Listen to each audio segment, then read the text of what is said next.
আসসালামু আলাইকুম ওয়া রাহমাতুল্লাহি ওয়া বারাকাতুহু। আলহামদুলিল্লাহি রাব্বিল আলামিন ওয়াসসালাতু ওয়াসসালামু আলা আশরাফিল আমবিয়াই ওয়াল মুরসালিন নবিয়িনা মুহাম্মদ ওয়া আলা আলিহি ওয়া আসহাবিহি আজমাইন, আম্মা বা'দ। সম্মানিত ছাত্র ভাইরা, আমি এখন ক্লাস 1 এর হাদিসের ক্লাস শুরু করছি। আজকের হাদিসের বিষয়বস্তু হচ্ছে ঈর্ষা ও হিংসা করা হারাম। এ মর্মে عن أنس بن مالك رضي الله عنه أن رسول الله صلى الله عليه وسلم قال: لا تباغضوا ولا تحاسدوا ولا تدابروا وكونوا عباد الله إخوانا ولا يحل لمسلم أن يهجر أخاه فوق 3 أيام। صحيح البخاري رقم الحديث 6065। এবার আসুন আমরা সংক্ষিপ্ত আকারে শাব্দিক অর্থ জেনে নিই। তা হচ্ছে আন মানে হইতে। আমি আগে বলেছিলাম যে আনের পূর্বে একটি শব্দ উহ্য আছে, সেটি হচ্ছে রবিয়া শব্দ, যার মানে হচ্ছে বর্ণিত হয়েছে। আনাস ইবনে মালিকিন, আনাস একজন ব্যক্তির নাম, বিন মানে পুত্র, মালিক মানে মালিক আর একজন ব্যক্তির নাম, তার মানে হচ্ছে মালিকের পুত্র আনাস হইতে বর্ণিত।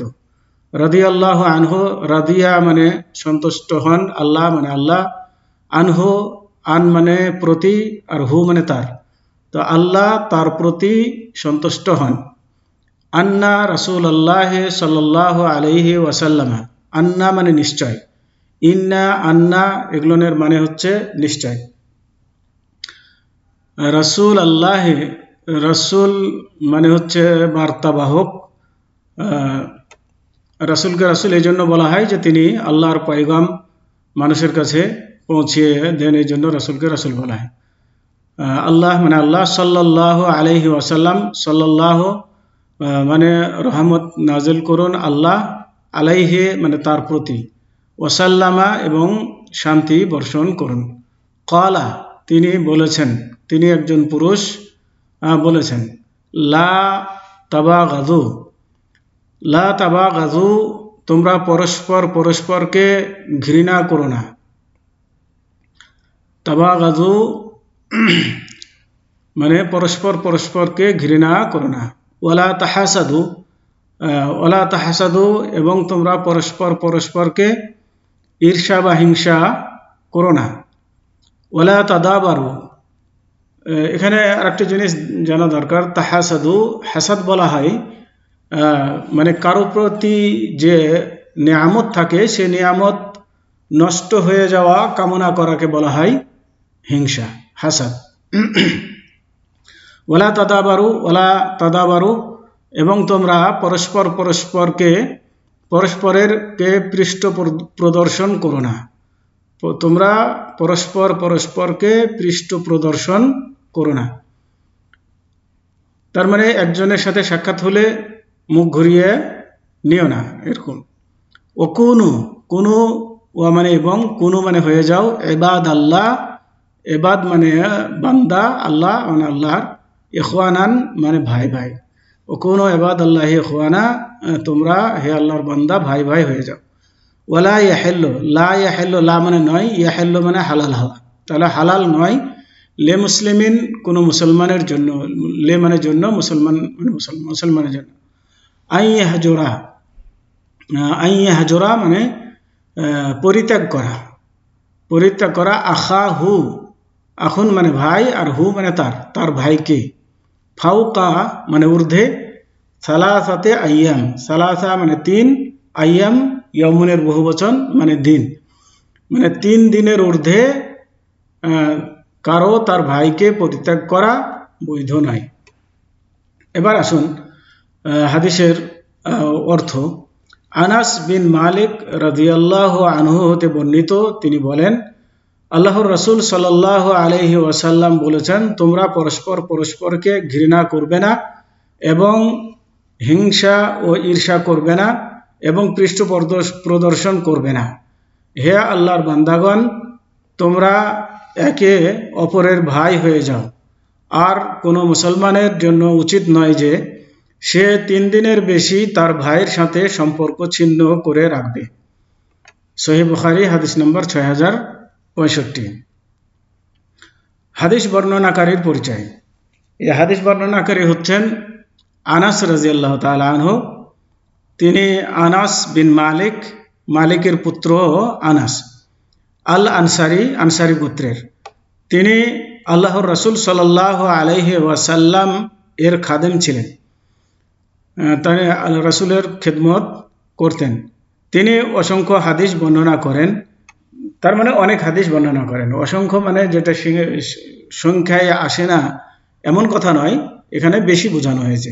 তার মানে অনেক হাদিস বর্ণনা করেন এবং 92 হিজরিতে মৃত্যুবরণ করেন। হাদিসের সারসংক্ষেপ অর্থ।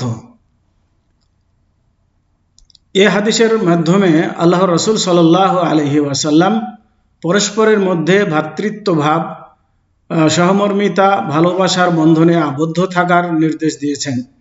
এছাড়া পরস্পরের মধ্যে ইসলামের বিধিবিধান মেনে চলার জন্য উপদেশ প্রদান করেছেন এবং আমাদেরকে উত্তম চরিত্রের পথ প্রদর্শন করেছেন আর খারাপ চরিত্রের দিক থেকে দূরে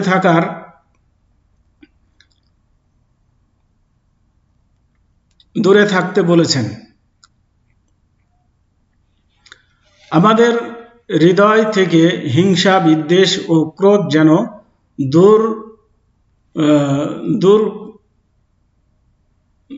দূর হয়ে যায় এবং আমাদের পরস্পরের মধ্যে লেনদেন যেন ইসলামী আদব কায়দার ভিত্তিতে সুন্দর পন্থায় প্রতিষ্ঠিত হয়, তার প্রতি যেন খেয়াল রাখা হয়।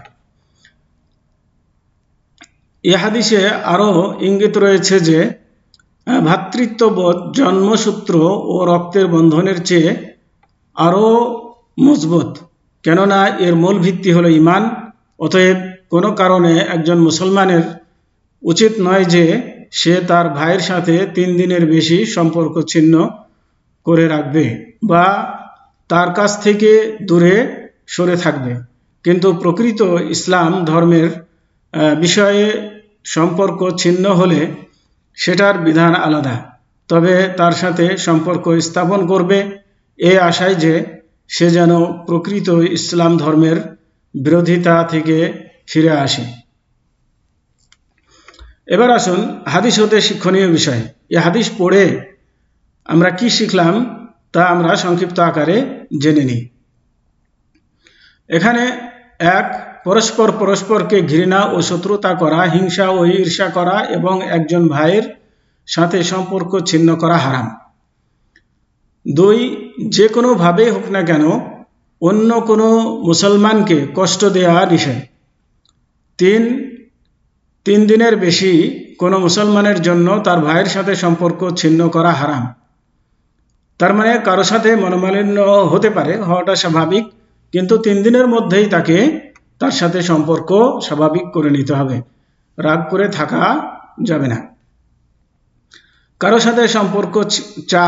সাথে সম্পর্ক ছিন্ন করা মুসলমানের চরিত্র নয়। মুসলমানের সাথে সম্পর্ক গড়বে, সম্পর্ক ছিন্ন করবে না, এটা হচ্ছে ইসলামের শিক্ষা। 5, হাদিসে মুসলমানদের পরস্পরের মধ্যে ভ্রাতৃত্ববোধ ও সহমর্মিতার জন্য উৎসাহ দেওয়া হয়েছে। তো আজকে এ পর্যন্তই। ওয়াসাল্লাল্লাহু আলা নবিয়িনা মুহাম্মদ ওয়া আলা আলিহি ওয়া আসহাবিহি ওয়া বারিক ওয়া সাল্লিম।